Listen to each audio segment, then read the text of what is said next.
Today I want to talk about Demarkcus Bowman, who has chosen to commit to transfer to the University of Florida. We got to talk about it after the bumper. Don't be cornering me.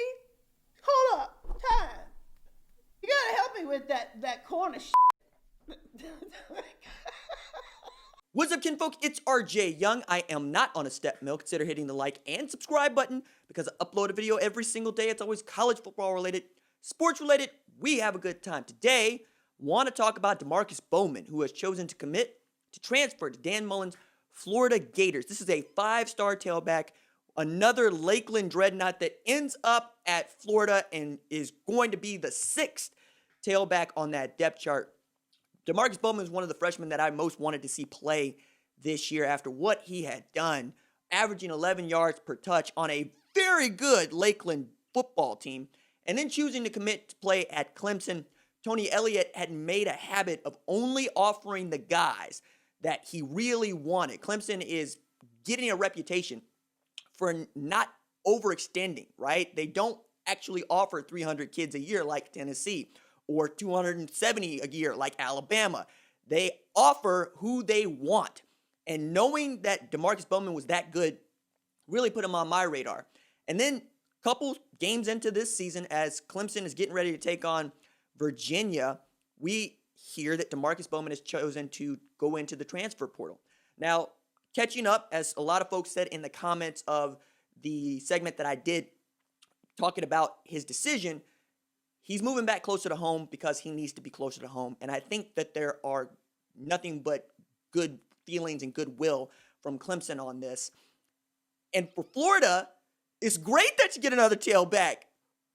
But he's not a 5-star defensive transfer, which is also interesting because, Brenton Cox and whatnot. And, man, I can't wait to see offensively what turns out to be with Justice Shorter. But Florida fans will note, against an Ole Miss team that ain't supposed to be very good, they gave up 395 yards passing to Matt Corral. They gave up 227 yards on 10 catches to Mr. Raise Your Leg, Elijah Moore, in that game. Kyle Trask also was cooking the defense, 416 yards through the air and like 6 tutties to Kyle Pitts, which is ridiculous. 4 tutties to Kyle Pitts.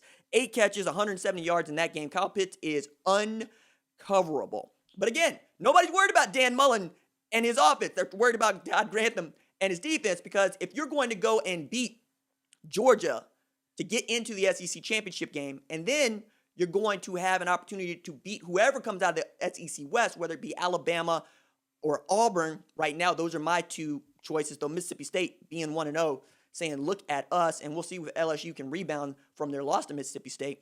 I don't really expect much of Texas A&M. You know that you have to be able to play defense. And Todd Grantham loves to blitz everything that moves. It's kind of a hallmark of a Todd Grantham defense.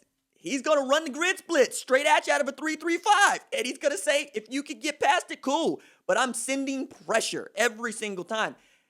And I'm really interested to see how this continues to go, because against a team like South Carolina, at least through the first half, it worked pretty well. Colin Hill only passed for 65 yards. They haven't had a whole lot of success on the ground either, but it's still 24-14.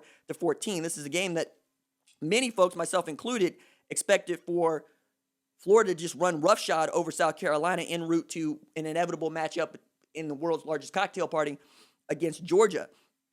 But right now it looked like early in the game that defense didn't want anything to do with Kevin Harris, and 14 rushes, 72 yards, 5 yards per carry through the first half. We'll see what the rest of that game looks like, but you got to feel good right now to know that you have this stable of backs at Florida. I know that it's not the defensive guy that Florida folks want, but, welcome to how everybody but Clemson, Alabama, and Ohio State feel each and every year, right? Which is to say, why is our defense getting torched? Why don't we get the 5-star guys? And then you look at dudes that, they do get. And as a guy that watches every bit of Oklahoma football, all I can do is be envious. I think that the Big 12, especially today, is demonstrating just how trash this league is. Sometimes I wonder, does this conference hate its fans? Because the first quarter of Texas and Texas Christian yielded 99 penalty yards. Texas only had 91 total yards. TCU only had 90. It was really bad. They were really bad.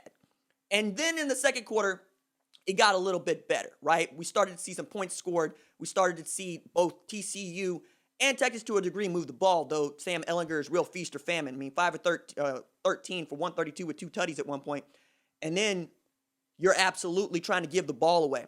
But good move here for Demarkcus Bowman, I think. Good move for the Florida Gators, who continue to just be stacked and are going to push, if not for an SEC championship this year and a place in the college football playoff, be a threat in 2021 to go and win it all. Last thing that I actually wanted to say about this before, we just cut it up and go, is I don't see where the loss is for Florida other than Georgia, right? Because A&M is going to probably be ranked. We'll see if they'll definitely be ranked to beat Alabama, but I don't think they're going to beat Alabama.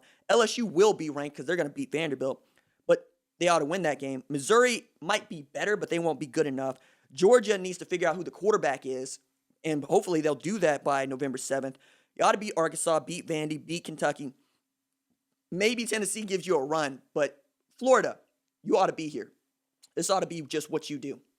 All right. Man. Good God. I got Texas Christian and Texas over here. Turn the video off, man, because right now I just want to talk noise about this game. Sam Ehlinger out here throwing picks? What are we doing? I need Texas to be undefeated in the Red River rivalry. Otherwise, what are we actually talking about here? 9 penalties for 70 yards for Texas and a turnover. They're playing this game at home. They got fans in the stands. And now you got Max Duggan on the 20 with an opportunity to go up by 2 scores, 17-14 Texas Christian. What are we doing, man? I think I'm going to recap this game, but good God. Oh, Tay Barber, go! Tay Barber's going to be so cold. The way that Jalen Reagor was cold, Quentin Johnson is cold, J.D. Spielman will be cold. They need to give Zach Evans the ball more, but, you're Texas, man. You lose this game to TCU, you go 2-1. Who the hell cares about the Red River rivalry outside of, Texas and Oklahoma? Fox sure does, and they wanted both of those teams to be undefeated going into it. But good luck with all of this. Deuces.